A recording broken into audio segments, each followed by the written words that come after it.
Hello everyone, how are you all doing? I hope you all are doing well. देखिए, आज से हम शुरू कर रहे हैं पीएसयू स्टॉक्स की सीरीज। एंड डे वन पे आज हम जो चीज डिस्कस करेंगे या जो स्टॉक डिस्कस करेंगे वो स्टॉक है यूनियन बैंक ऑफ इंडिया। हम हर रोज कोई ना कोई पीएसयू स्टॉक जो है वो डिस्कस करेंगे, उसके फंडामेंटल्स डिस्कस करेंगे और टेक्निकल के बारे में भी थोड़ा जानेंगे। तो चलिए शुरू करते हैं। यूनियन बैंक ऑफ इंडिया की अगर बात करें तो मार्केट कैप इसका 1,12,054 करोड़ का है। बहुत बड़ा मार्केट कैप है। और इसका जो करंट प्राइस है वो 147 है। अब देखिए, मजेदार बात इसमें क्या है? मजेदार बात यह है कि बुक वैल्यू 149 है। अक्सर होता क्या है कि बुक वैल्यू जो होती है वो बहुत ही as compare to current price, जो बुक वैल्यू है वो यूजली क्या होती है, बहुत कम होती है। लेकिन यहाँ पे क्या है कि बुक वैल्यू करंट प्राइस से भी ज्यादा है। एंड उससे भी ज्यादा इंटरेस्टिंग चीज है कि जो इंट्रिंसिक वैल्यू है वो 316 है। तो आप समझ सकते हैं कि देखिए ये कितनी चीप वैल्यू पे इसकी जो वैल्यूएशन है वो कितनी सस्ती है। और अगर हम बात करें इसकी आरओई की, रिटर्न ऑन इक्विटी, जो ये जनरेट करके दे रहा है, देखिए आपको पता होगा कि other than banks and NBFCs हम आरओसीई पे ध्यान देते हैं, लेकिन बैंकिंग एनबीएफसीज में हम आरओई पे ध्यान देते हैं। तो इसकी आरओई देखिए आप 17% की आरओई है, जो कि बहुत ही शानदार है। प्लेजिंग कुछ भी है नहीं। और अगर बात करूं पीईजी रेशियो की, तो ये भी देखिए कितना शानदार है, 0.12। आप जानते होंगे कि ये जो पीईजी रेशियो होता है वो 0 to 1 के बीच में होना चाहिए, तो बढ़िया होता है। और पब्लिक होल्डिंग एक और इंटरेस्टिंग चीज है। देखिए, पब्लिक होल्डिंग जो है ओनली 6.5% है। सिर्फ 6.5% पब्लिक के पास ये जो इसके स्टॉक्स हैं, बाकी का सारा के सारे स्टॉक्स जो हैं वो बिग प्लेयर्स के पास है। अब आप में से हो सकता है कुछ लोग ये देख रहे हो कि डेट टू इक्विटी, डेट बहुत ज्यादा है, 11.8 डेट टू इक्विटी है। तो मैं आपकी नॉलेज के लिए बता दूं, अगर आपको नहीं पता तो जो बैंकिंग और एनबीएफसी स्टॉक्स होते हैं इनमें जो डेट होते हैं वो हमेशा हाई होते हैं, क्योंकि इनका बिजनेस नेचर ही ऐसा होता है। आपको पता है कि जो हम सेविंग अकाउंट्स ओपन करते हैं या एफडीज वगैरह ओपन करते हैं, तो वो जो पैसा ये अकुमुलेट करते हैं, उसी पैसे को ही फिर लोन पे लोगों में डिस्ट्रीब्यूट करके ही तो ये अर्निंग करते हैं। तो पैसा लेना और पैसे को हाई जो इंटरेस्ट रेट पे लोगों को डिस्ट्रीब्यूट करना, यही इनका बिजनेस है। तो इसलिए इनके पास डेट तो होते ही हैं, उसमें कुछ भी नेगेटिव नहीं है, बिल्कुल भी कोई भी चीज नेगेटिव इसमें यहाँ पे नहीं दिखेगी आपको। कोई दिक्कत वाली बात है नहीं है यहाँ पे। उसके अलावा अगर मैं यहाँ पे बात करूँ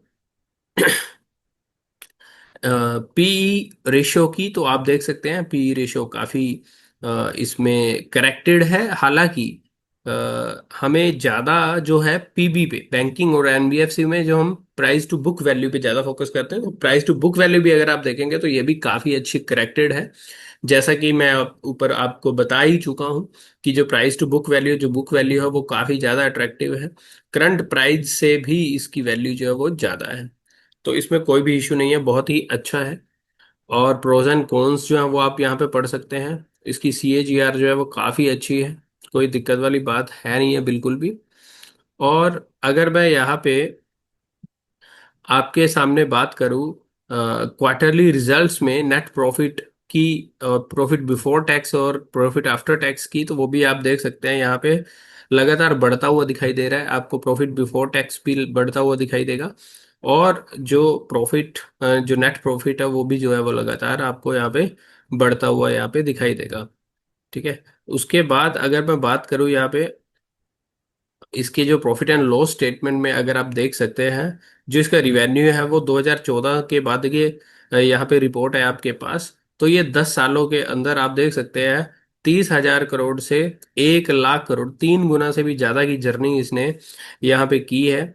और बहुत ही शानदार ये जो जर्नी है आप कह सकते हैं, देख सकते हैं। और नेट प्रॉफिट भी अगर यहाँ पे देखेंगे तो सिर्फ 1600 करोड़ से 18,000 करोड़ रुपए के जो है वो नेट प्रॉफिट यहाँ पे जनरेट करता हुआ आपको दिखाई दे रहा है। तो लगातार ये बैंक जो है वो काफी अच्छे से जो है वो ग्रोथ करता हुआ आपको दिखाई देता है।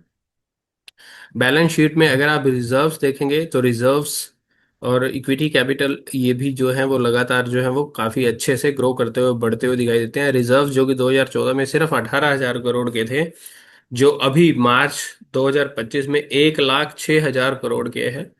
तो बहुत ही अच्छी परफॉर्मेंस आप यहाँ पे इस बैंक की देख सकते हैं। कोई भी किसी तरीके का इशू जो है वो नहीं है। आरओई की अगर बात करूँ तो यहाँ पे देखिए कितने शानदार तरीके से, ये देखिए बीच में कुछ जो टाइम था ना वो इसके लिए जो रिटर्न्स थे वो इसके नेगेटिव हुए थे। यहाँ पे आप देख सकते हैं 2017, 18, 19, 20, ये जो टाइम पीरियड है ये आपको टेक्निकल चार्ट पे भी दिखेगा। अभी आप वहां चलेंगे तो ये आप ध्यान दीजिएगा, इस टाइम में जो था वहां पे प्राइस, वहां पे करेक्शन भी आई है। और अब जब यहाँ पे देखिए आप इसकी आरओई ग्रो कर रही है, देखिए 8%, 11, 16, 17%। तो ये चीज आपको टेक्निकल चार्ट पे भी अभी दिखाऊंगा, देखिए वहां पे भी ये रिफ्लेक्ट होगी किस तरीके से चीजें बदल गई हैं, बदल रही हैं, और लगातार ग्रोथ में ये जो बैंक आपको जाता हुआ दिखाई देगा। अभी ये जो आरओई है इसको आप टेक्निकल चार्ट भी प्रूव करता हुआ दिखाई देगा, अभी चलेंगे उस पे भी। और यहाँ पे आप देख सकते हैं पब्लिक होल्डिंग जो है वो 6.5% ओनली, और लगातार ये घटती हुई दिखाई देगी आपको। देखिए 8.5% थी और उसके बाद घटती हुई है, और 6.5% यहाँ पे आपको सिर्फ दिखाई देगी। डीआई और एफआईआई जो है उनका जो, ऑब्वियस सी बात है, अगर पब्लिक होल्डिंग कम हो रही है तो ये जो परसेंटेज है, जो ये स्टॉक्स हैं, वो जो बिग प्लेयर्स, चाहे वो डीआई हो, एफआई हो, प्रमोटर्स हो, किसी के पास भी हो उससे कोई फर्क नहीं पड़ता, ये सारे के सारे बिग प्लेयर्स हैं। तो इनके पास जो है वो stocks more than 83%, more than 83.5% जो है, सॉरी 93.5% जो है, जो वो जो स्टॉक्स हैं वो बिग प्लेयर्स के पास है। ठीक है। तो यहाँ पे किसी भी तरीके की कोई भी जो टेक्निकल में इश्यूज नहीं है, बल्कि बहुत ही अट्रैक्टिव जो इसकी जो वैल्यूएशंस जो है वो दिखाई दे रही हैं। आमतौर पे लोग ढूंढते हैं कि जो बुक वैल्यू जो है वो करंट प्राइस से जो है वो ज्यादा हो, या या ऑलमोस्ट इक्वल हो, ऐसा स्टॉक हमें मिल जाए। तो यहाँ पे आप देख सकते हैं ये एक ऐसा स्टॉक है। और इंट्रिंसिक वैल्यू तो और भी बहुत ही ज्यादा, डबल है इनफैक्ट। तो ये बहुत ही पॉजिटिव चीजें हैं। चलिए अभी इसको टेक्निकल चार्ट पे अगर मैं लेके चलूँ आपको, तो टेक्निकल चार्ट पे आप देख सकते हैं यूनियन बैंक ऑफ इंडिया का जो टेक्निकल चार्ट, यहाँ पे मैं आपके लिए ओपन करता हूँ।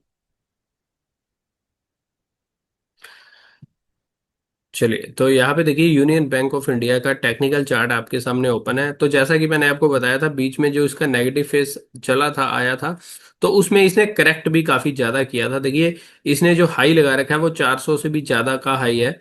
इसका जो हाई है 426.95 का आपको दिखेगा, और अभी ये सिर्फ 146 रुपए पे।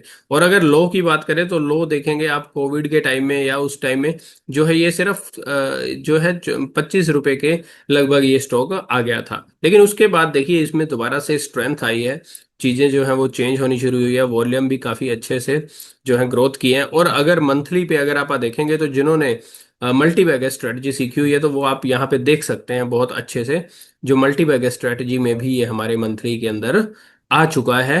और मल्टी बैगर स्ट्रेटजी में ये जब जब भी आता है, देखिए इसकी मैंने बैक टेस्टिंग भी करी थी, जब जब भी ये मल्टी बैगर स्ट्रेटजी में आता है, तो लास्ट टाइम ये मल्टी बैगर स्ट्रेटजी में देखिए कब आया था, यहाँ पे आया था, और 80 रुपीज के रेट पे आया था, और उसके बाद इसने डबल लगाया। देखिए उसके बाद इसने डबल लगाया यहाँ पे, है ना। इससे पीछे भी मैंने बैक टेस्ट इसका किया, मल्टी बैगर स्ट्रेटजी में ये काफी अच्छे से परफॉर्म करता है। यहाँ पे भी आप देख सकते हैं जब मल्टी बैगर स्ट्रेटजी में आया था इस जगह पे 205 रुपए, तो 205 के बाद इसने फिर अगेन 400 से भी ज्यादा का हाई लगाया था।